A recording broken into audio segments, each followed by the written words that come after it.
Salut les amis, c'est Sofiane, on se retrouve pour un nouvel épisode du podcast. C'est en forgeant qu'on devient forgeron et c'est en galérant qu'on devient humoriste. Voici Galère d'humoriste avec aujourd'hui Nounours. Salam Khoya, comment tu vas? Salam Soso, ça va Sofiane? Ça va, alhamdoulilah, merci et toi? Bah écoute, ça va nickel, hein, super. Bon, c'est un plaisir de te recevoir dans le podcast.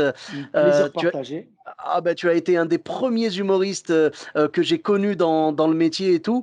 Et tu as été un peu un modèle aussi. Tu as fait partie de mes modèles parce que tu lâchais rien et puis tu faisais de l'humour sans vulgarité, tout ça. Et c'était très important pour moi de pouvoir me projeter là-dessus et de me dire qu'il y a un public pour ça. Et aujourd'hui, j'en suis totalement convaincu. Mais à la base, je pensais que c'était peut-être un peu difficile. Et quand je voyais des personnes comme toi, des personnes comme Samia, comme Austin Power, je me disais que c'était totalement faisable et j'étais content de pouvoir être en accord avec mon éducation et ma façon de faire de l'humour, quoi. Eh bah tant mieux, bah ça fait partie, ça me fait super plaisir de savoir que j'ai fait partie de tes modèles. Mhm. Et bah oui, t'as vu, hein, c'est un boulot. Et certes, parfois l'exercice il est deux fois plus dur parce que c'est vrai qu'écrire sans vulgarité, c'est une perception des choses. Comme tu l'as dit, c'est aussi, tu sais, tu gardes ta ligne de conduite sur l'éducation. C'est pas parce que tu vas faire de la vulgarité que t'es pas éduqué. On se Non, non, trompe pas pas, du hein. tout, pas du tout. Mais c'est histoire de pouvoir jouer, en fait. Moi, si tu veux, je compare ça à jouer quand t'as tes parents dans la salle, tu vois. Tout à fait. Bah, moi, ça a été ma réelle motivation et ma seule motivation. C'était toujours de me dire que mon père, ma mère pouvaient être dans la salle. Donc, pas de oups, pas de trucs. Et c'est vrai que j'apprécie beaucoup cet humour-là parce que sur l'exercice d'écriture, il me pousse vraiment à aller réfléchir sur beaucoup de choses, beaucoup de thématiques. Ça m'arrive d'être très borderline. J'aime bien jouer avec ça, tu vois, Mhm. être vraiment glissé, surfer sur la petite ligne rouge et redescendre en bas, mais tout en, voilà, tu vois, le, tout en conservant le petit bip sonore qui fait qu'on ne dépasse pas la ligne rouge, quoi. Et ça, parfois, c'est un exercice qui est marrant. Mais c'est vrai qu'écrire sans vulgarité, c'est un exercice qui est deux fois plus difficile et moi qui me plaît énormément parce que voilà, j'aime la rigueur, j'aime le travail, tu me connais, j'aime la Mhm. constance et j'aime me prendre la tête pour pondre un texte où il n'y aura pas de vulgarité et qui peut être autant drôle qu'un texte parfois vulgaire et très drôle, quoi, parce que tu as des textes, tu as des humoristes vulgaires qui sont très très drôles. Ah oui, Faut se le- absolument. Moi, je renie pas du tout ça. Tu vois, je pense que l'exemple auquel tout le monde pense, c'est Jean-Marie Bigard. Tu vois, quand on parle d'humour qui va dans la vulgarité et tout. Et moi, le premier, franchement, ça me fait hurler de rire. Il y a pas de, je vais pas m'en cacher. Mais par contre, j'assumerai pas moi de monter sur scène et de faire ça. Je suis consommateur de tout type d'humour, mais je pourrais pas être acteur de certains types. Voilà, c'est juste comme ça. Et je pense que le truc qui nous fait le plus plaisir quand on fait de l'humour sans vulgarité, parce que comme tu l'as dit, c'est plus dur à écrire mais ça nous pousse à être plus inventifs et tout que ceux qui vont s'arrêter à la première blague vulgaire qui va leur venir. Je critique pas ceux qui le font, mais nous, on se met une difficulté supplémentaire. L'avantage, c'est que on peut jouer quelles que soient les conditions, quelles que soient les personnes. Tu vois, tu ouvres le rideau discrètement, tu vois qu'il y a des enfants, t'es pas en panique et les gens peuvent venir te voir à la fin du show. Ça a dû certainement t'arriver. Moi, ça m'est arrivé quelques fois. Franchement, ça me fait plaisir. Il y a des gens qui viennent me voir et qui me disent merci, ça nous fait plaisir d'avoir pu rigoler en famille sans vulgarité. Tout à fait, et ça fait partie d'autant plus des anecdotes d'une carrière. Quand tu penses comme ça à des plateaux, tu te dis, tiens, j'ai joué pour des associations parfois communautaires, parfois, et tu te dis, je viens pour la bonne cause, parce que quand tu es quand t'es dans un rythme de carrière, c'est vrai que tu penses qu'à remplir des salles, c'est vrai qu'on a tous pour objectif l'Olympia, on a tous pour objectif les salles mythiques parisiennes, se dire qu'on doit arriver là. À un moment donné, quand tu fais un peu le tour, que tu sillonnes toutes les scènes parisiennes, à un moment donné, tu te dis, voilà, aujourd'hui, je suis un humoriste, j'aime faire rire, mais est-ce que je peux utiliser ma cause à d'autres choses? Est-ce que ma personne peut être utile sur d'autres choses? Et quand tu sais que tu es un humoriste pas vulgaire et que tu peux aller faire rire certaines associations, certaines causes, et ben, tu vois, t'es d'autant plus fier quand tu te dis, waouh, t'as le gars qui est venu, parfois grosse racaille qui arrive et tout, «Ah frérot lourd, ma mère elle était morte de rire». Ah mon tu vois ce que et ça fait plaisir, tu vois? Ça fait plaisir de se dire que le garçon il était là avec sa maman, parfois des familles très pudiques, tu vois? Qui ont pas cette culture théâtrale de se dire: «Tiens, je vais emmener ma mère ou mon papa au théâtre». Faut se dire la vérité et ben quand ils viennent dans une association et ou dans un événement, dans un gala, pour une cause, X, Y, Z quoi, tu vois? Et qui se disent, qui partagent ce moment ensemble et qu'à la fin, ils viennent tous te remercier, parce que voilà, tu vois, et qu'ils te prennent en référence des acteurs ou des comédiens de leur enfance. Tu veux dire, tu m'as autant fait plus rire que cette personne qui m'a fait rire dans mon enfance quand j'étais au Maroc, en Algérie ou en Tunisie ou là où j'ai grandi, quoi. Tu Mhm. t'es fier.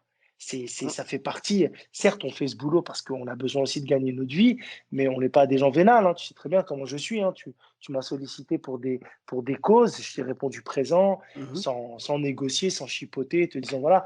Et parce que voilà, on aime faire ça, on aime le partager. Mais c'est vrai que quand parfois on est réticent, c'est que on a besoin aussi d'avoir confiance, de se dire pour qui on va le faire, pourquoi on va le Mmh. faire. Tu vois, on n'est pas des enquêteurs à aller fouiner, se dire ouais, qu'est-ce que c'est que ça, c'est pour qui. Nous, le seul truc qu'on a envie de faire et qu'on sait faire, bah, c'est de monter sur scène, prendre le micro et faire rigoler les gens, quoi. Bah, je comprends et tu as totalement raison de parler de confiance, tout ça, de savoir pour qui on joue parce que je te remercie encore, tu vois? La fois où tu étais venu jouer, c'était, pour l'association La Ruée vers l'eau. On avait fait une soirée d'ailleurs, j'aimerais bien relancer le concept, on verra bien, on verra inch'Allah un jour, j'aimerais bien relancer le concept parce que j'étais content de pouvoir, participer à cette initiative qui permet de construire des puits en Afrique et tout, là où les gens n'ont pas accès à une eau potable et propre, quoi. Tu vois, il y avait une Et de image, manière très courante, beh, oui, voilà et oui, de avoir l'eau, sans avoir besoin d'aller la chercher au puits et tout, de l'avoir directement, tout ça, d'avoir un accès à l'eau, quasi enfin pas illimité, mais d'avoir un accès, ouais, courant, comme tu dis, l'eau courante, quoi et moi, je me rappelle, il y avait une image qui m'avait choqué, c'était, ils mettaient une photo, en fait, avec notre eau qu'on boit, nous et l'eau qu'eux boivent et tu voyais, il y avait notre eau qui était claire, limpide et tu avais leur eau à eux, tu vois, qui était, vraiment marron, un peu, tu sais, on aurait dit qu'on avait mis de la terre dedans, quoi. Tu vois? tout à fait. C'est Bah, c'est ouais. comme si tu prenais de l'eau, bah, quand il y a de la pluie, tu vas sur une flaque où il y a de la gadoue et tu prends cette eau-là, et bah, tu te dis que cette eau-là sur laquelle toi tu marches, déjà juste le fait de mettre ton pied dessus avec tes baskets, tu te dis ah merde, je me suis sali, alors que des gens au quotidien la boivent. Et tu vois, c'est pour ça que à un moment donné, bah, tu vois, je parle vraiment en mon nom propre, c'est que je me dis j'aime ce que je fais.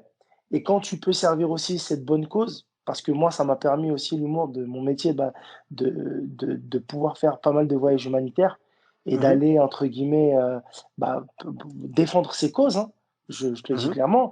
Et bah, franchement, tu reviens avec un autre état d'esprit et même sur ta manière d'écrire ou sur ta manière de vouloir monter sur scène, bah, tu le fais différemment parce que c'est quand tu vas au cœur du sujet et que tu rencontres ces personnes qui boivent cette eau, parce que beaucoup aujourd'hui le voient à travers des vidéos, à travers Facebook, à travers YouTube, à travers, tu vois? Donc quand tu le vis sur place et quand tu vois ces gens-là et quand tu vois l'accueil qui te font et tu vis avec eux quelques jours, quelques instants, quelques moments, bah franchement, quand tu rentres quand je rentre en France, je rentre en France, déjà tu te manges une vraie leçon de vie, tu te manges une vraie gifle, hein, des 2 côtés. Bah, tu vois, nous on a la chance, hein, pouce à droite, tu as l'eau chaude, pouce à gauche, tu as l'eau froide. Bah, tu réfléchis différemment et sur ta manière aussi d'écrire, tu réfléchis différemment parce que parfois il y a des petites blagounettes qu'on pouvait se permettre de faire sur des sujets comme ça. Je dis pas qu'on peut pas rire de tout, hein, attention, mais c'est Mmh. juste que tu vas le faire différemment. Tu vas le faire en passant un message beaucoup plus limpide, comme l'eau qu'on aimerait, bah, que ces gens-là puissent avoir à disposition au quotidien, tu vois? Mmh. Passer un Ouais, ouais, je message comprends. subtil, passer un message tu sais, de se dire: «Voilà, faut militer le truc. On va rigoler, on va se dire: "Voilà, j'étais là, j'ai bu de l'eau, j'ai fait ça, j'ai eu la diarrhée, j'ai eu ça, nin Mais derrière, avoir un message, te dire: «Ah bah tiens, on aimerait bien aussi», tu sais, éveiller certaines consciences qui ont pas forcément, tu sais, l'esprit, humanitaire ou ce genre de choses, tu vois? Qui sont pas forcément qui n'ont pas confiance. On ne sait pas, hein, tu vois? Chacun a son opinion, mais si nous, vu qu'on est quand même, porte-parole parce on prend, le micro, on a la position sur scène qui nous permet d'être libre, de dire ce qu'on a envie de dire. Donc on a une audience qui nous écoute, on a une tribune qui nous écoute. Donc chaque message qui va passer doit être perçu à sa juste valeur et c'est très, très important. C'est ça moi mon aujourd'hui ma perception des choses sur l'humour, c'est que faut qu'on aille, je te parle pas de dénoncer ce genre de choses, hein, mais quitte à faire rire, bah, le faire avec un intérêt commun, quoi. Oui, oui, c'est bien de pouvoir, apporter un sens, et un message, dans l'humour. Alors bien sûr, la première couche de l'humour, c'est toujours d'être drôle, ça c'est la base, hein, c'est la définition et après si tu peux amener une deuxième couche avec un message, c'est très important, c'est bien de pouvoir militer pour une cause et tout et ouais, je comprends que quand tu vas sur le terrain et que tu vis réellement les choses, tu en es affecté, en fait, ta vie en est affectée donc forcément, comme on écrit avec le cœur, ton écriture va s'en retrouver affectée et c'est bien et Et tout à l'heure, tu vois, on parlait des gens, tu vois, les histoires de confiance et tout. Quand tu vas avec des gens en qui tu peux avoir totalement confiance, t'es bien, t'es serein et puis tu te sens utile. Et malheureusement, il y en a qui profitent de ce genre de choses et ils vont te faire venir pour des trucs, tu vois. Moi, je suis comme toi. Moi, je suis à partir du moment où je sais que la cause, elle est propre et que l'organisateur, il est droit et tout et qu'il va pas faire n'importe quoi. Moi, ça me dérange pas du tout de venir jouer gratuitement avec grand plaisir. C'est pas un problème. Mais tu vois, par exemple, je devais jouer pour une cause. J'avais dit oui, pas de problème et tout. J'avais dit du coup comment est-ce que ça se passe. On m'a dit tout le monde est bénévole. Et moi, si tout le monde est bénévole, ça me dérange pas d'être bénévole. C'est pas un problème. Par contre, si lui il est payé, lui il est pas payé. Après, on parle pas de star. Attention, hein. On parle pas d'une superstar qui vient et qui demande à être payée. Bon, ça c'est autre chose. Mais moi, je te C'est le parle de principe, c'est une question tu de vois, voilà, principe. moi, je te parle, tu vois, genre d'artistes au même niveau de notoriété, entre guillemets, c'est-à-dire zéro quasiment. On va dire, voilà, tu vois, tu fais venir plusieurs artistes qui ont le même niveau à peu près, et il y en a un qui a mieux négocié que les autres, et du coup, lui, il sera payé et pas les autres. Ça, c'est pas cool, tu vois. Moi, je sais qu'une fois, j'ai annulé une prestation parce que le magicien qui avait été engagé m'a dit méfie-toi parce que, tu sais, je lui ai dit, ouais, bah, c'est bien et tout. Moi, ça me dérange pas du tout d'être bénévole là-dedans. Et il me dit, comment ça, bénévole? Il me dit, moi, je suis payé, hein. J'ai dit, comment ça, t'es payé? Il me dit, moi, il me paye 200 euros, tu vois. Et moi, ça m'a mis les nerfs parce que je trouvais que c'était pas juste. Donc, j'ai fait exprès, tu vois, j'ai appelé la personne et tout. Je l'ai un peu confronté, mais je lui ai pas dit, je sais que l'autre est payé. Mais j'ai commencé à lui faire et tout. Et elle m'a dit, non, non, non, tout le monde est bénévole, tout le monde. Et là, je me suis rendu compte qu'en fait, il y avait anguille sous roche, que la personne, elle jouait pas franc jeu, tu vois. D'ailleurs, j'ai eu après des échos que cette association-là avait déjà fait des trucs pas nets. Donc, du coup, j'ai dit, laisse tomber, je me retire du jeu, tu vois. Et à l'inverse, quelques semaines plus tard, un ami qui s'appelle Julien Bicherour, j'en profite pour le saluer, tu vois, il est musicien et chanteur, et il m'a dit, est-ce que tu veux venir jouer pour une association? Je lui ai dit, écoute, je viens d'avoir une très mauvaise expérience, donc moi, je te fais confiance. Est-ce que tout le monde est bénévole ou pas? Et il m'a dit, je te jure, Sofiane, tout le monde est bénévole, même les cuisiniers qui vont cuisiner les plats, c'est-à-dire on leur ramène la matière première et ils vont cuisiner bénévolement. Je lui ai dit, alors je viens, non seulement je viens, mais je viens avec plaisir. Et j'y suis allé et on a fait ça avec plaisir. C'est pas du tout un problème. Quand tout le monde joue le jeu, il n'y a pas de souci. Après, pour le côté vraiment, tu vois, se sentir utile, tout ça, je comprends, mon frère, et j'ai totalement le même sentiment. C'est que je suis content de faire rire les gens, mais quand en plus, je peux me servir de ce qui me passionne, à savoir la scène, pour faire du bien autour de moi, je suis content et c'est pour ça que je te rejoins là-dessus. On veut faire rire, on veut prendre du plaisir et on veut en même temps pouvoir aider des causes nobles, quoi. Tout à fait. Et comme tu parlais de notoriété, parce que à un moment donné, moi, ce mot, la notoriété, parfois me dérange. Il me Mhm, dérange pourquoi? Parce que qu'est-ce qu'on appelle la notoriété? La notoriété, c'est être sur les plateaux télé tous les jours, c'est quoi la notoriété?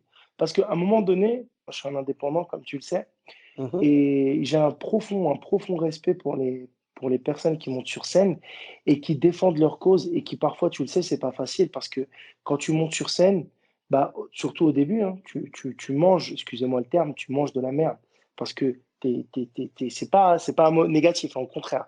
Mhm. C'est d'où l'expression de ton ouverture d'émission, c'est en forgeant qu'on devient forgeron et c'est en galérant qu'on devient humoriste parce que on est confronté bah, à des problèmes financiers dans le sens où on fait certains plateaux, on n'est pas payé à notre juste valeur pour la simple et bonne raison que c'est des plateaux payés au chapeau, ce genre de choses. Mais nous, on accepte le principe. Pourquoi? Parce que, avant toute chose, moi, véridique, hein, je ne le fais pas pour l'argent. L'argent vient par la suite. Pourquoi? Parce que ça devient un métier, ça devient un engagement. Parce que écrire, travailler, monter sur scène, euh, être constamment dans la créativité, toujours se dire, tiens, il faut que je prépare ça pour tel truc et essayer d'être tout le temps bon. Quand je dis bon, bah, c'est de monter sur scène et de plaire au public qui parfois te connaissent et parfois te découvrent. Et le plus difficile, c'est quand ils te découvrent parce que tu dois être à la fois, bah, tu dois leur plaire, leur dire voilà, on doit leur donner envie de nous écouter. Et une fois on arrive à briser cette glace, bah, se dire ah, mais ce garçon, il est drôle, il est bon, il est intelligent.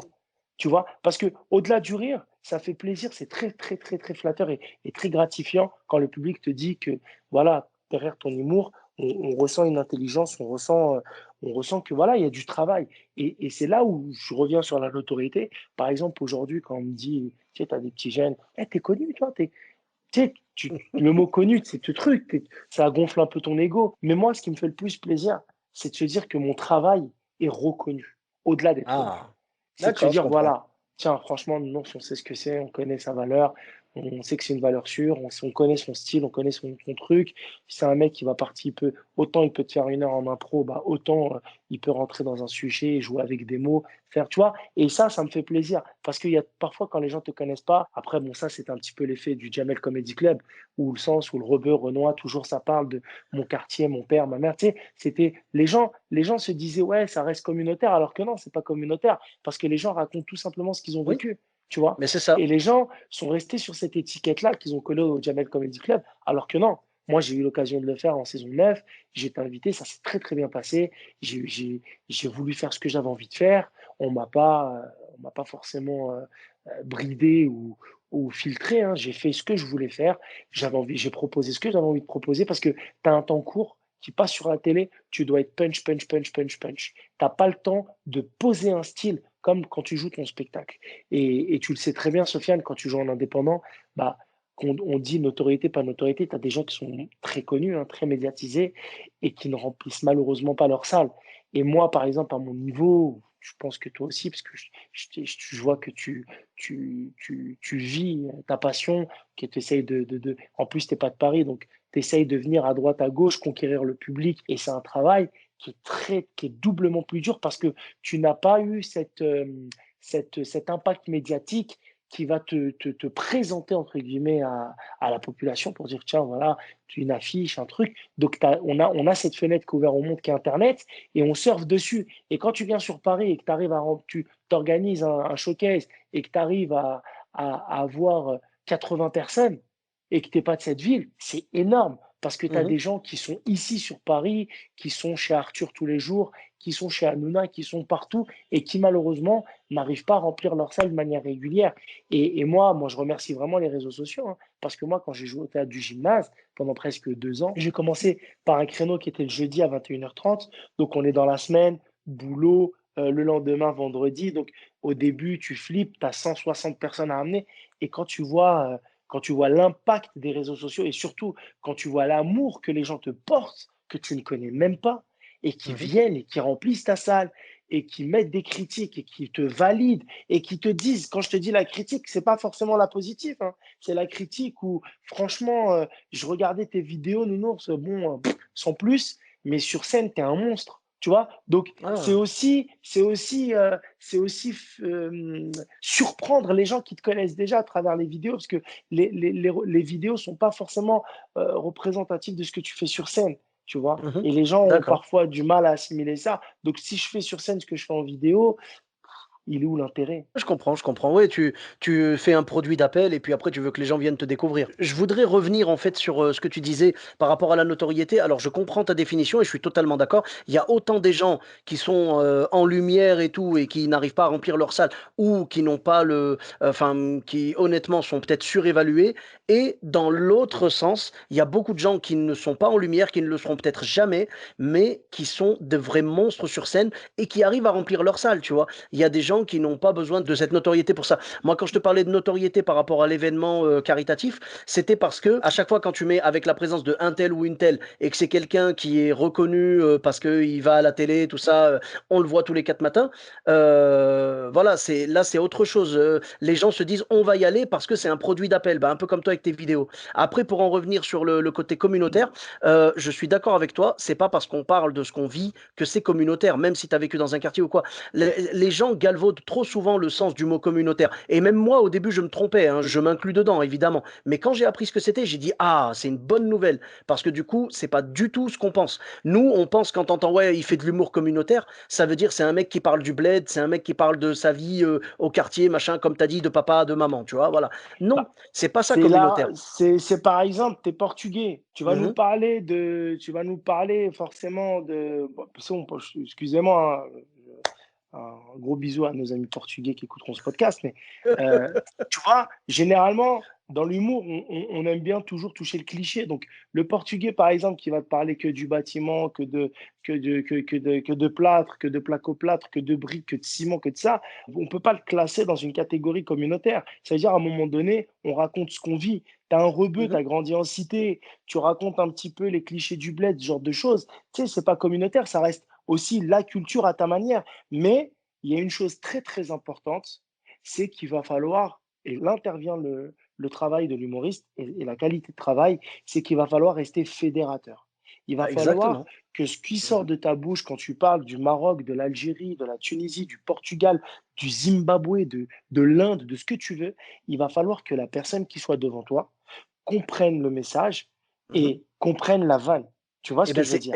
c'est exactement ça. Là, tu viens de définir, tu vois, j'allais donner la définition du vrai humour communautaire et c'est exactement ce que tu viens de dire. C'est en fait, tu peux parler de n'importe quoi. C'est communautaire à partir du moment où tu ne peux pas comprendre les blagues si tu ne fais pas partie de cette communauté. Là, Tu voilà. vois? Et c'est un manque de respect de l'artiste Mmh. Oui. d'indirectement exclure une partie du public. Totalement. Ben moi, j'ai vu un truc, je sais pas si tu as regardé sur Netflix, c'est un spectacle de Fred Armisen qui s'appelle, donc Fred Armisen, c'est un humoriste du Saturday Night Live et Ouais. il dit, donc son spectacle s'appelle, For Drummers Only, tu vois? C'est-à-dire uniquement pour les batteurs et il a fait un spectacle communautaire. Il parle pas de bled, il parle pas de je sais pas Moi, quoi, de quartier, il il parle parle de de batterie. batteur, Voilà voilà, de et tu sais batteur. comment il a fait? Il s'est mis donc à l'entrée de son spectacle, en fait, il y avait une batterie et tu pouvais rentrer que si tu savais en jouer.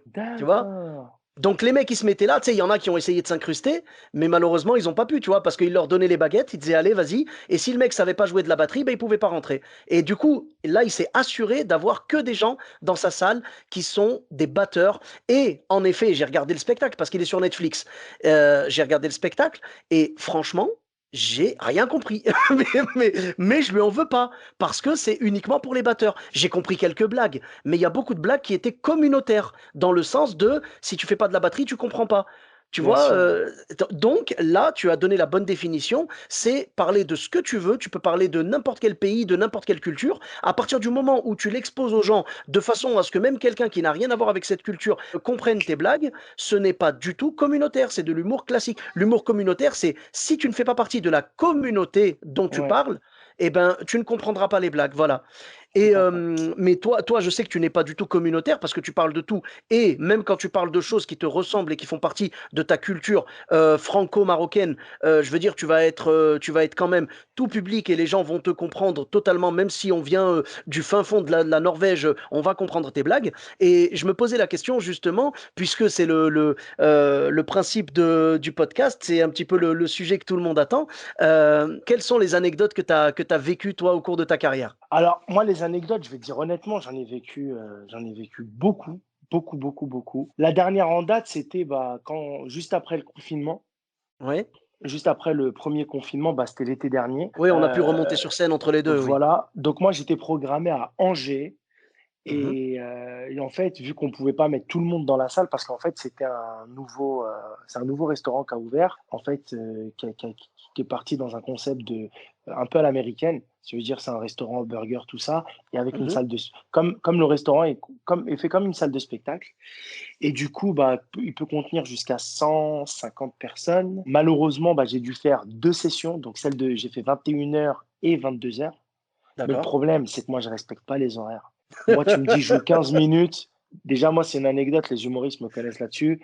Moi, quand on me dit, moi, si tu veux que je fasse 15 minutes, dis-moi de jouer, dis-moi de juste de venir.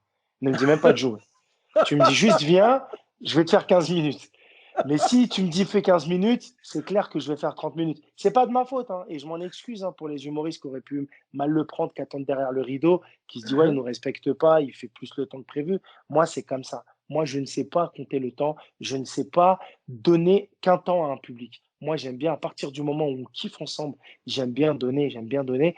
C'est vrai que c'est un défaut, hein, peut-être, mais Ouais, mais c'est j'ai le le but. même que toi, je te rassure. Tu vois, moi, voilà, moi, tu me dis, j'arrive pas. Et du coup, bah, je suis parti, parce qu'en fait, 1 heure, moi, c'est pas le temps de mon spectacle. Parce que moi, j'ai un temps, j'ai un spectacle qui dure quand même 1 heure et demie, parce qu'il y a une Mmh. mise en scène, il y a un boulot derrière, et il y a des personnages, donc c'est pas que du stand-up brut, hein, c'est très théâtralisé par moments, tout ça. Et du coup, ce qui s'est passé, c'est que j'ai fait la première session. Franchement, hein, c'était exceptionnel, c'était magnifique. Mmh. C'était en plus, on était privé de scène pendant, bah, de mars à je l'avais fait en juillet, je m'en rappelle. Donc, Ouais. je te laisse calculer, hein. Ah oui, Mars, oui. on est Est-ce que presque 6 mois hein, c'est ça. et Est-ce que c'était ta rentrée de scène? à moi, c'était ma rentrée de scène parce que j'avais fait aucune scène. Je répète beaucoup, hein. Moi, je fais beaucoup Mmh. d'italienne, je fais moi, tous les jours, parce que j'ai 1 heure et demie dans la tête que je connais par cœur, mais très souvent, Très, très souvent, je répète à la maison, on a une structure, où je fais mes vidéos, des fonds verts, donc j'aime bien répéter devant mes potes. Parfois, quand j'ai une idée comme ça qui me dit: «Tiens, t'as vu quand je ramène cette vanne-là, à ton avis, avec cette intonation, ce truc?» Parce que ça, plus tu fais des italiennes comme ça, plus tu répètes dans ta tête comme ça, tu as des petites idées qui te viennent. On n'est pas des metteurs en scène, mais on a tous, tu sais, on aime bien voir la perfection dans notre spectacle et c'est pour ça que la vie d'un metteur en scène, pour ceux qui peuvent, ceux qui peuvent se procurer un metteur en scène, hein, s'être accompagné d'un metteur en scène, c'est très important parce qu'il va avoir un regard très professionnel et très carré. Parce que Mmh. nous, parfois, on va se dire: «Mais non, non, regarde comme ça, c'est bien. Moi, ça me fait rire». Mais ça va pas peut-être faire rire le public ou ça va pas être la petite perle du truc. C'est pas la petite pépite à ce moment-là. Et du coup, je monte sur scène, tout ça et carton, nickel. Tout le monde veut me payer un burger. Je dis: «Non, j'ai déjà mangé, merci». Heu, C'était gentil de leur part, magnifique et en plus de ça, bah, tu vois, c'était Angers, public de jeunes, public d'étudiants, donc pas forcément des gens de ma communauté non plus. Donc c'était exceptionnel. Donc quand je rentre avec le drapeau de l'Algérie et que je cartonne l'Algérie pendant 20 minutes avec amour, bien sûr, ils sont morts de Mmh. rire parce que c'est des choses qui vivent en France aussi, tu vois? Ouais. La deuxième session, je prends parce que, tu sais, les gens sortaient, ils me disent: «Non, non, tu veux prendre une petite pause?» Je dis: «Non, non, on enchaîne, il y a des gens qui attendent, il est déjà 22h20». Tu sais, moi, je respecte énormément le public. Ah, ça va. J'aime pas faire aux gens ce qu'on me fait, donc tu vois, Mmh. j'ai dit: «Allez, on enchaîne et tout» et du coup, ce Mmh. qui se passe, c'est que tout le monde rentre et tout, il s'installe. On a eu 2 fois 110 personnes, donc on a eu 220 personnes l'ensemble de la soirée et la deuxième, on fait rentrer le public, on enchaîne tout ça. Au bout de 10 minutes, tu as vu, je pars en impro, donc je suis même pas rentré dans mon spectacle. Parce qu'en fait, il y avait des cordes derrière derrière la cuisine. Tu sais, tu as des cordes. En fait, c'est un concept en bois avec une vitrine et tu as des Mmh. cordes collées sur le côté. C'est super beau. C'est comme des Ouais. cordes marins. Et à un Oui, moment oui. donné, tu as une sœur qui rentre, une africaine, avec des grosses nattes et tout ça. Et je pars en impro avec elle, un sourire de malade et zéro susceptibilité. Et je lui dis, ça tombe bien que tu sois venu parce que voilà, on cherchait les cordes du décor. On s'est dit, quelqu'un les a pris et ils sont sur ta tête du coup. Et les gens, ils explosent de rire. Et la meuf en question, elle explose de rire. Et elle Mmh. rigole et elle rigole. Et spontanément, elle dit à sa copine, je me suis fait pipi dessus. Et la meuf, elle s'est vraiment fait pipi dessus. Du coup, elle a dû partir, la pauvre. Et elle me dit, Ah! attends-moi, je rentre, mais non, mais c'était chaud. C'était flagrant, c'était voyant. Et une crise de rire, Sofiane, que j'ai pas pu gérer. Les gens rigolent, on ne sait pas s'ils rigolent encore sur la corde ou si parce qu'elle s'est pissée dessus. Donc, moi, je ne sais pas quoi faire. Et du coup, je lui dis, reste, j'ai mon pote, j'ai mon manager, il va te donner son jogging. Et les gens, ils rigolent. Moi, j'essaye d'être sérieux à ce moment-là. Je voulais qu'elle reste. À ce moment-là, chaque mot qui sort de ma bouche est une éclosion de rire dans la salle. Et à un moment, je dis, je ne parle plus. Voilà, continuez à rigoler, Ouais, faites mais le spectacle entre vous. en Voilà, ça m'embêtait qu'elles partent, Sofiane, parce que c'était un oui, bon oui. public. Elles étaient 2, franchement, en plus, de mémoire, parce que j'ai parlé avec elles, c'était une haïtienne et un bon délire. Et on est Mmh. rigolé, vu que je connais la communauté haïtienne, je commence à lui parler de Port-au-Prince. Et je dis au public, hein, je dis 2 secondes, vous n'allez pas comprendre, parlez entre vous 2 minutes le temps que je fasse connaissance. Donc les gens rigolent forcément, et on parle d'Haïti. Et t'as vu quand tu gonfles quelqu'un, ouais, Haïti, nanana. Bon, calme-toi, hein. C'est au milieu de, hein, vas-y, c'est bon. Allez, et la meuf rigole. Et là, quand on part sur l'histoire des cordages, de ses cheveux, de ses nattes et tout, ça y est, là, je la perds. Et après, elle a dû partir parce que voilà, D'accord. Mais malheureusement, elle t'a dit qu'elle revenait? Est-ce qu'elle est revenue ou pas? le temps qu'elle rentre, qu'elle revienne, elle est pas, non, elle est pas revenue. Elle voulait revenir pour le spectacle, mais je peux pas. J'ai 100 personnes dans la salle. Je Ah, peux pas leur bah, dire, du coup attendez qu'elle aille se mais non, changer.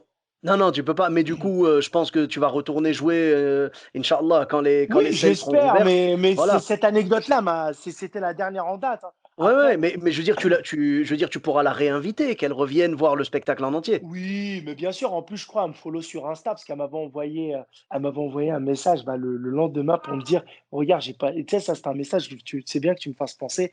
C'était un message, tu vois, regarde, elle m'a dit, j'ai passé que 5 minutes avec toi, mais ça a été 5 minutes merveilleuses, tu vois. Ah, c'est beau, Elle m'a c'est beau. dit, j'ose espérer ce que ça aurait duré pendant 1 heure. Elle m'a dit, c'était magnifique, merci pour ce moment. Je lui ai dit, mais je suis dégoûté, t'as pas assisté de ça. Je lui ai dit en même temps, t'as vu, si tu te pisses dessus à ton âge, et on est retourné tu sais, dans le délire en DM.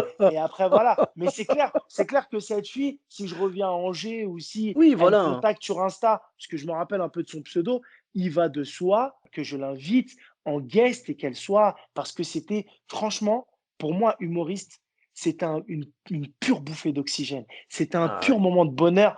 Et tu vois, là, je t'en parle sur le podcast parce que ça m'a marqué, pas parce qu'elle s'est pissée dessus, hein, mais parce que Non, mais non, le moment, c'était un l'échange moment qu'il de y a eu entre partage. nous, c'était un moment de partage extraordinaire. Mais je te souhaite de pouvoir retourner jouer là-bas. Simplement demande-lui sa taille de pantalon et puis t'en prévois un sur le côté, tu Voilà. vois? Et Je comme te ça, jure. t'inquiète, mais ça va le faire. Non, Ah, je suis sûr. Tu sais quoi? Quand il y a des gens comme ça qui te marquent, moi, je comprends ce que tu veux dire. Évidemment, oui, l'anecdote, elle porte pas sur le fait qu'elle se soit pissée dessus. Ça, malheureusement, c'est un accident, ça arrive, tu vois? Mais je veux dire, franchement, ça porte sur le fait qu'il y a eu comme une espèce d'harmonie, une espèce de cohésion dans la salle. Tout le monde était avec toi. J'imagine que même quand elle est partie après, quand tu es parti sur d'autres c'est ce que sujets j'allais te ou dire. C'est ce que voilà, j'allais te dire. Elle a été carrément le fil conducteur de mon spectacle sur la deuxième partie. Et en fait, ça a été le running gag.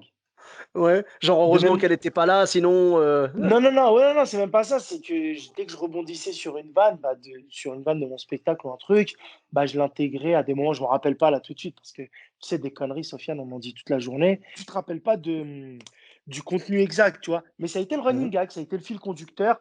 Et c'était franchement, ça a été d'ailleurs la seule date que j'ai fait, parce que par la suite, je devais partir le août, je devais partir en Tunisie, en Algérie, sur deux mhm. festivals qui malheureusement ont été annulés. Et Ah, du coup, moi, j'avais reçu les acomptes et tout, et je les ai renvoyés.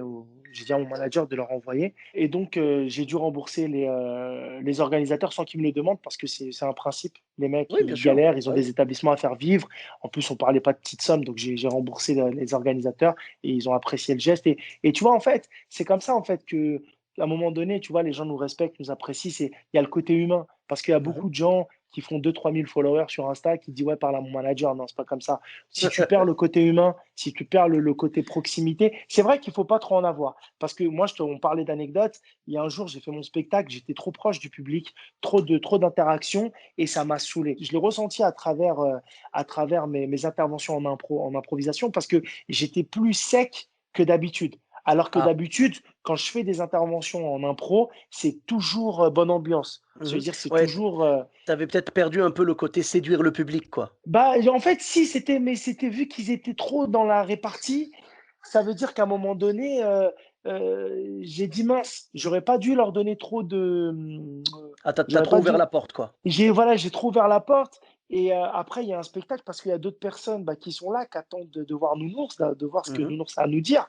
Parce que là, ok, ils rigolent avec eux, mais c'est drôle, mais à un moment donné, il faut faire attention à ça. Et quand tu es sur scène, tu vois, tu as la pression du rire, tu as la pression déjà du remplissage qui est la première, et ensuite mhm, tu as la pression de l'organisation. Parce que déjà, tu as pu éclater de rire une scène remplie la semaine dernière, mais le même public de cette semaine peut être totalement différent et beaucoup plus exigeant. Donc, il faut jamais, jamais, jamais se reposer sur ses acquis. C'est ce que je dis, la génération montante, dont j'en fais partie, hein, mais je parle des gens qui commencent à peine sur scène et qui découvrent le métier. Ne restez jamais sur des acquis, sur une vanne ou sur un 5 minutes. Il faut. Alors, moi tu sais, Sofiane, moi, mhm. ma conception du travail a été que j'ai toujours pris 5 10 minutes de mes écritures que j'allais tailler à la perfection. Ça veut dire, et en fin de compte, je le Mhm. faisais pas sur des plateaux, je le faisais lors de mes spectacles. Ça veut dire que je découpais mon spectacle et je vais te faire une confidence je te dis la vérité, je ne l'ai jamais dit à personne. Ça m'arrivait de roder mon spectacle, de roder. Je sais qu'il y en a beaucoup qui le font sur scène, mais tu sais très bien qu'on rôde un sketch sur des plateaux. Ouais, ouais, c'est plus pratique sur les plateaux parce que du coup, le public n'est pas venu pour toi, donc c'est plus révélateur. C'est-à-dire, si tu C'est réussis à faire rire des gens qui ne sont pas venus pour toi, c'est que c'est validé, quoi. Alors moi, je n'ai jamais rôdé sur les plateaux, je rôdais constamment sur mon spectacle. Et c'est un risque, c'est un gros risque. Ça veut dire que moi, certes, tu rôdes ton spectacle, hein. Ton spectacle, tu as le Mhm. public qui vient, c'est normal qu'il soit en rodage. Mais moi, je n'ai jamais essayé une vanne sur un plateau que j'allais derrière essayer sur mon spectacle. Je l'ai essayé directement dans D'accord. mon spectacle. Ouais, bah, ouais, c'est un parti pris. Tu veux rôder avec les gens qui te Que suivent je, et qui te soutiennent. Ouais. Que je connais pas, non, que je connais pas, parce que attention, hein, je joue au théâtre du gymnase. Certes, moi, je communiquais sur mes réseaux. J'ai une communauté qui me suit sur Snapchat. Et du coup, bon, c'est à travers la France. Donc, j'ai presque 1 demi-million de gens sur Snapchat. Donc, c'est pas tout le monde sur l'île de France. Donc, et tant mieux, parce que quand je vais aller jouer à Marseille ou à Bordeaux ou là, c'est bien d'avoir 20 ou 30 personnes qui te suivent là-bas, qui vont de fil en aiguille dire tiens, il y a une ours qui vient. Tu sais, c'est important, en plus de la communication qui sera faite en interne. Mais après, tu sais, le monde du spectacle, c'est un monde de fou parce que ces anecdotes-là, c'est ce qui nous nourrissent aussi. Et c'est ce qui fait que ça fait partie du salaire au-delà de l'argent, dans le sens où tu as des bonnes expériences, tu as des mauvaises expériences c'est des leçons que tu retiens par la suite et qui te permettent de ne plus refaire les mêmes erreurs parce que parfois, autant le public, moi j'ai jamais mis en cause le public, mais moi j'ai jamais eu vraiment de problème dans le public. Ça a été que des anecdotes drôles et j'essaie de me souvenir un lieu où j'en ai eu une parce que je jouais mon spectacle à Massy. Voilà. En fait, c'est cette anecdote que je voulais te raconter tout à l'heure et j'ai oublié le lieu parce que j'aime bien localiser. Et D'accord, c'était à d'accord. Massy, Oui, dans le Massy, c'est dans le 91. 91, oui, voilà. Yes. Et du coup, je jouais mon spectacle et il y avait une fille un peu forte sur le spectacle. Comme tu le sais, moi, je suis un gros nounours, hein. De ma corpulence et de mon cœur, hein. J'ai un grand cœur aussi, tu le sais. Bien sûr. Et j'ai un gros ventre aussi, tu le sais. Donc voilà, je Chez sais nous, tout est que gros, t'inquiète pas. tout est Le gros, cœur, le voilà. ventre, tout. Et j'interpelle une fille un peu bien dimensionnée, Mhm. hein. Je la regarde et tout. Je lui dis, tu sais, je la fais monter sur scène. Et je lui dis, viens sur scène, gentiment. Elle me dit oui, et je vois qu'elle est un petit peu sceptique. Je lui dis, viens, parce elle était quand même assez costaud, la fille, tu vois. Mais c'était pas pour me foutre d'elle, hein, tu vois. Mais j'avais besoin d'elle à ce moment-là parce que j'ai eu une idée en tête. Ça veut dire que c'était Mhm. même pas prévu. Et je la monte sur scène, et je dis là, en gros, je dis au public, quoi, en fait, je déconne, hein, il n'y aura pas de spectacle. Voilà, là, ce soir, j'ai eu un coup de foudre, c'était pas prévu. J'ai envie de me marier avec elle. Je dis, après, je sors deux, trois petites punchlines. Je viens de réaliser que voilà, on a du point en commun, c'est très important, tu vois. Et bref, tu vois, je commence, et la meuf, elle commence à rigoler, elle se décontracte. Et en fait, c'est après que je l'ai su qu'elle était très, très complexée de son poids. Mais Ah. attends, écoute le truc extraordinaire qui s'est passé. C'est que moi, à ce moment-là, quand je vois qu'elle rigole et qu'elle est d'accord, là, c'est parti. Ça veut Mhm. dire, T'as moi, je lâché me la lâche bride, sur quoi. elle. Ah, j'ai lâché la Mhm. bride. C'est-à-dire, je lui dis, par contre, il faudra qu'on fasse attention parce que toi et moi, au resto, ce sera pas une facture, ça sera plutôt un devis. C'est chaud. Donc, où il va falloir. Ça, c'est plein de petites vannes comme ça. Et là, je pars, je la termine. Et à la fin, elle va s'asseoir, le public mort de rire, et elle mort de rire, hein. Elle me dit merci. Et je ne comprends pas Ah. pourquoi elle me dit merci. Ça veut dire, Mhm. les gens ne l'ont pas entendu, elle me l'a dit sur scène. Et là, on enchaîne le spectacle, et bah, à ce moment-là, elle Oui, oui. s'appelait Kautar. D'accord. Elle s'appelait Kautar parce qu'après, je lui ai dit, on reverra ton prénom, parce que vu ta corpulence, je préfère plutôt t'appeler Kamtar. Pour te dire un peu dans le délire dans lequel je suis rentré. Elle s'appelait Kautar. Tu t'es privé de rien, Non, là. non, je me suis privé de rien. Et c'était magnifique parce que, en fait, je l'ai pas, ça s'est fait de manière progressive. Je suis pas allé tout de suite. Une fois que j'ai vu qu'elle jouait le jeu et qu'on a joué le jeu, parce que derrière, je parlais à ma femme. Donc, en fait, Mhm. pour que je te remette dans le contexte, c'est que quand je la taquinais, en gros, c'est bon, c'est ma femme. Et j'ai menacé le public, je dis sur la tête de ma mère, lui qui la regarde quand elle marche et qu'elle se retourne, la vie de ma mère en embrouille. C'est mort, c'est ma meuf, là. Là, vous parlez à ma meuf, les gars. Ça veut dire, là, j'ai imposé le truc. Et j'ai dit, il y a quelqu'un de ta famille là? Elle me dit, ouais, il y a ma soeur. Je dis, ok, belle-sœur, ta soeur, c'est ma meuf. Elle me Mhm. dit, ouais, c'est bon, je la surveille. Et le public mort de rire et tout. Et du coup, elle part, elle s'assoit et tout. Et après, à la fin, bah, applause, tout ça, on finit le spectacle, nickel, merci, on part, merci beaucoup. Moment magnifique encore, 1 heure et demie magnifique avec les gens de Massy, des vieux, des jeunes, laisse tomber, public de Drucker, public de Gulli. Eh, frère, c'était une tchouk-tchouk à la salle. Mais magnifique. Ah, c'était magnifique. Et à la fin, il y a sa sœur qui vient me voir. Elle me dit, je vais te dire la vérité, ma sœur est malade. Je lui dis, mais qu'est-ce qu'elle Ah. a? Je lui dis, merde. Dans ma tête, je dis, merde. J'ai merdé. Elle me dit, non, non, il n'y a rien. Elle me dit, ma sœur est malade. Elle est très, très complexée de sa prise de poids parce qu'elle est tombée malade et elle a pris beaucoup de poids. Et elle m'a dit, je te jure, les larmes aux yeux, Sofiane. Elle m'a dit, Mhm. merci. Je dis, mais merci, pourquoi? Parce que c'était une blague, hein, je ne vais pas me marier avec elle. Et elle rigole, elle me dit, non, mais je sais. Elle me dit merci parce que ce qu'elle vient de vivre avec toi, en fait, c'était inimaginable. Elle m'a dit, j'ai carrément filmé pour montrer à mes parents ce qu'ils m'auraient pas cru. En fait, sa vie était sombre, elle était dégoûtée d'être grosse. Elle était Mhm. dégoûtée d'avoir pris du poids. J'emploie le mot grosse, attention, je ne veux pas choquer l'opinion publique, mais c'est les mots que sa sœur m'a dit. Elle m'a Ouais, dit, ouais, ma ouais. sœur est dégoûtée d'être grosse, ma sœur. Tu vois, parce que j'aime pas employer ce mot, parce que surtout pour une femme. Donc, tu sais, ça peut être mal perçu. Ils vont se dire, pour qui se prend lui à dire grosse là. Mais voilà, moi, je suis gros, j'ai le droit de me le dire à moi. Mais elle Mhm. était dégoûtée. Et elle m'a dit, merci. Merci parce que là, ce que tu viens de faire, c'est 3 ans de thérapie qui n'ont servi à rien qu'un psychologue. Et en 10 D'accord. minutes, non mais Wallah, Sofiane, imagine-toi le truc. Je te le raconte, c'était drôle, mais c'était fort en émotion. Parce que moi, après, avec du recul, et elle est venue me parler, Kautar, et elle m'a dit, tu sais, on n'est pas rentré dans le truc, ouais, t'es malade. Non, elle m'a dit, franchement, tu m'as terminé des bars et tout. Euh, Tu sais, et après, c'est le soir qu'elle m'a envoyé un message sur Facebook, et là Mhm. où elle m'a raconté sa vie. Parce qu'elle n'était pas au courant que sa sœur est venue me voir, que truc. D'accord, ok. Mais ouais, je pense Et qu'en fait, ce qui s'est passé, c'est que tu as réussi à lui faire passer un bon moment grâce à quelque chose qui la complexait. Donc, c'est un peu comme si tu avais équilibré les forces, quoi. Tu vois, c'est ce qui la mettait en galère, lui a permis de passer un bon moment finalement, quoi. mais au-delà de, non, non, c'est même pas passer un bon moment, Sofiane. C'est au-delà de la complexer, l'a rendue malade. Parce qu'elle se faisait vomir. En fait, c'était tout un truc. Mhm. Ça veut dire, moi, quand sa sœur est venue me parler à la fin et qu'elle m'a expliqué, c'était tout un truc. Et ça, j'oublierai jamais. Et moi, j'avais peur. Je dis, oh là là, Nounours, calme-toi. Quand tu vois des gros, arrête. Arrête de Mhm. croire que tous les gros sont comme toi. Et moi, j'aime parce que je suis gros. Donc, j'aime bien passer un moment avec les gros. J'aime qu'on parle Mhm. de bouffe. J'aime que. Mais là, j'ai dit non. Qu'est-ce que j'ai fait au moment quand même. Mais comme elle m'a dit ça, j'ai dit, alhamdoulilah. Et finalement, bah, ça m'a réconforté dans ma façon de penser en me disant, bah ouais, finalement, bah, l'humour reste une thérapie aussi pour quiconque a des problèmes de complexe ou ce genre de choses. Là, en l'occurrence, c'était une personne en surpoids et, euh, et j'étais content, j'étais trop content et on a grave échangé après. Laisse tomber, c'était un délire. Ah oui, pour te dire, elle est même venue, j'avais fait une petite vidéo.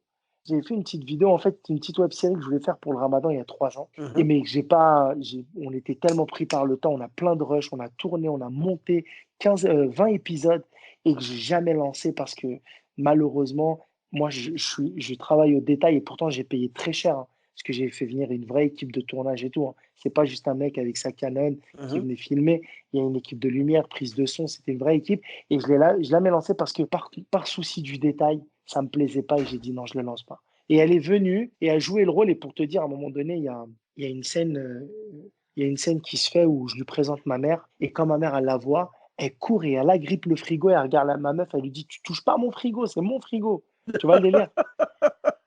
Ouais. Et c'était une scène, tu sais, c'était un petit, on va dire, je voulais faire une petite web série pendant le Ramadan. J'avais lancé deux, trois trucs, des capsules. Mhm. Après, j'ai retiré parce qu'il y avait un détail qui me perd. Je pouvais pas la lancer comme ça. Tu as vu, Nounours, il a habitué les gens à du travail de qualité. Je Mhm. préfère être absent, ne rien envoyer, tu vois, même si Ouais. c'est dangereux parce que les gens peuvent passer à autre chose. Et tu as vu, aujourd'hui, Internet, ça va vite, hein. TikTok, Insta, nanana. Mais les puristes, les gens qui te suivent et qui aiment ton humour, quoi qu'il en soit, reste fidèle, quoi, tu vois. C'est Oui, ton voilà, ouais, t'as les public, vrais soutiens. Et, ils sont là, puis voilà. mhm. Est-ce qu'on peut avoir l'espoir de voir cette série un jour? Alors, cette série, je pense pas, mais des séries, tu en auras.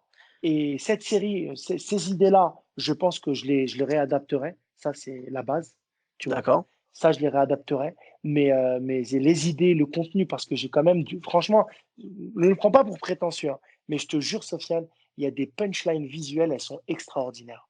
Ah, On mais en a pleuré de rire. ouais, mais je On- te connais, je connais ton travail et je connais ton efficacité. J'avais fait ta première partie à l'époque au Populaire du Rénitas et Tout j'avais à vu ton fait. spectacle. Et déjà là, enfin voilà, moi, Il a t'inquiète pas. bien changé depuis. Il a beaucoup changé depuis. Mais tu sais, bah, Ouais, tu me ouais. parles du Rénitas. Tu vois, tu m'as mis dans un souvenir. Le populaire de Rénitas, Sofiane, c'était. J'oublierai jamais cette expérience-là. Mhm. Je l'ai connu grâce à Samia, je faisais ses premières parties. Ouais, Et si tu veux une anecdote, je vais t'en donner une. Et ça ouais, concerne ouais. moi et Samia. On se rencontre, gros coup de cœur et tout. On s'était rencontrés devant le Pronzo. Et Mhm. elle me dit voilà, elle a eu ce créneau populaire. Et Mhm. elle me dit est-ce que tu voudrais faire mes premières parties? Moi, Samia, je Grand l'écoutais honneur, quoi. derrière Beurre FM. Tu sais, Samia les 40 comiques, tu sais, je la connaissais pas, mais je l'ai découvert et j'ai vu que quand même, tu sais, c'est quand même la meuf qui a fait des plateaux, qui faisait monter Patrick Caplin, tu sais, les gens aujourd'hui qui sont en tête d'affiche. Mhm. Et elle me dit, et moi je dis, mais t'es sûr de ce que tu me dis? Je dis, mais oui, oui, oui, oui, oui, oui, oui, oui, ouais, vas-y, ouais, ouais. Et Samia, elle me dit, elle me dit, vas-y, on fait la première partie. Elle me dit, fais le temps. Je lui dis, elle me dit, t'as combien de temps d'écrit? Moi, je lui dis, j'ai entre 20 peut-être et 30 minutes. Elle me dit, vas-y, joue tout. Moi, je joue tout. D'accord. Mais Samia, Mhm. il s'avère que elle aussi, elle a que 20 ou 30 minutes à ce moment-là. Ça veut dire que moi, je fais sa première partie, mais en fin de compte, son spectacle, il avait que 30 minutes. Et elle me dit, ouais, en fait, et c'est D'accord. après, elle me le dit, tu sais, pour rigoler. Et des barres de rire. Et en fait, je peux pas trop m'étaler parce que si je te raconte les anecdotes avec Samia, que j'embrasse énormément cette fille, franchement, c'est l'une de mes plus belles rencontres dans mon parcours artistique et dans cet univers-là. Et que ce qu'on a rigolé parce que sur le coup, tu t'es dit en fait. Et moi, j'ai réitéré la même chose avec Younes et Bambi. Parce que moi, j'avais que 35 D'accord. minutes. Je leur dis, venez les gars, vous avez combien? Ils me disent, ouais, on a 15, 20 minutes. Je dis, vas-y, faites d'où? Et il s'avère que moi aussi, donc à nous deux, on a comblé 50 minutes de spectacle. Tu vois ce que je veux dire? D'accord. Non, mais Ouais, c'était censé être des premières parties, ça devenait des 30-30, quoi. tu as tout compris. D'une première partie, on se retrouvait à 30 parce qu'une première Ah. partie, c'est 5-10 minutes, tu vois. Juste pour te dire, aimons-nous vivants et vive l'humour, vive l'amour, hein, tout simplement. Totalement, totalement. Ben, merci beaucoup. Et vive Nounours également. C'était un plaisir de te Merci, recevoir dans le Sofiane. podcast. Merci beaucoup, Merci Sofiane. à toi pour ces belles anecdotes. Et où est-ce qu'on peut te retrouver sur les réseaux sociaux? Bah, les réseaux sociaux, c'est très simple, hein. Snap qui prend feu, qui explose en ce moment. C'est Mhm. Nounours, le 3, le point, le 0, donc Nounours 3.0. Voilà, D'accord. c'est une version mise à jour et très, très, très efficace. Snapchat, Mhm. venez passer un bon moment. Instagram, c'est Nounours officiel. Mhm. Facebook, c'est Nounours. Et puis voilà, hein. Je suis D'accord. pas très actif Twitter, mais je vais m'y mettre aussi. D'accord. Et Là, je suis sur Insta, là. Là, ouais, d'accord. je suis en Et train de YouTube? développer mon Insta. YouTube, du YouTube, coup? Nounours officiel. Tout est en Nounours Ok. officiel. Eh ben super. Ben, Vu que je suis le je seul mettrai tous les nounours liens. dans l'humour. C'est moi, il n'y en a pas deux. Mais tu Voilà. sais, justement, alors je te fais ça en 2 secondes. Tu sais que à un moment, je cherchais un pseudo. Au tout début, quand j'ai commencé, je cherchais un pseudo et j'ai pas réussi à trouver. Donc finalement, j'ai gardé Sofiane et Taï, mon prénom et mon nom de famille. Et je te jure que le seul pseudo qui me paraissait acceptable, je me disais, c'est dommage, c'est Nounours, tu vois. J'ai Eh ben, pensé. Je te jure que eh, quand je cherchais un pseudo, je me suis dit Nounours. J'y ai pensé en fait, et après je dis bah non, il y en a déjà un. Et eh ah, ben, c'était. t'as Ouais. bien fait parce que sinon, octogone, frère, hein. J'ai aucune chance. Octogone, frère. J'ai aucune chance. T'aurais pris mon nom nounours, ça aurait été octogone, hein. Non, non, non, non, jamais de la vie, tu sais, on pique pas les vannes, on pique pas les pseudos, mais c'est vrai, en fait, j'y ai pas pensé en mode, ah ben je vais prendre Nounours, et après, ah ben non, il y a déjà quelqu'un. Mais je me suis dit, c'est dommage parce que clairement, c'est le surnom. Tu vois, je voulais faire un truc par rapport à mon surpoids, et j'ai l'habitude de dire, en fait, c'est parce que c'est un terme que j'utilise. J'ai l'habitude de dire, moi, de toute façon, je suis un gros nounours, tu vois. Ouais. En fait, Nounours, ça aurait été. Ouais, je pense que c'est le pseudo que j'aurais pris si toi, tu l'avais pas pris, tu vois. Mais finalement, c'est pas grave. Non, non, j'ai gardé mon nom et mon prénom. Je m'étais dit que tous les grands humoristes gardaient leur nom. En tout cas, bah, merci beaucoup. Pour ma part, vous me retrouvez sur tous les réseaux sociaux. Donc, Sofiane et Taï, E de TAI, sur Facebook, Twitter, YouTube, Instagram et TikTok. N'hésitez pas à laisser 5 étoiles et un commentaire sur Apple Podcast et sur Podcast Addict. Je vous dis à très bientôt pour un nouvel épisode. Bis à tous, même à toi là-bas.